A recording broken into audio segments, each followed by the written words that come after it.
ทักทายวันหยุดค่ะทุกคนฝนถล่มทลายมาอีกแล้ว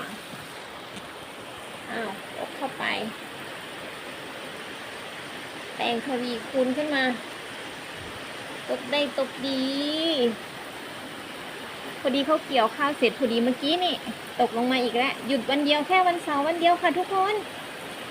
จัดการตกมาอีกแล้วปิดไว้หน่อย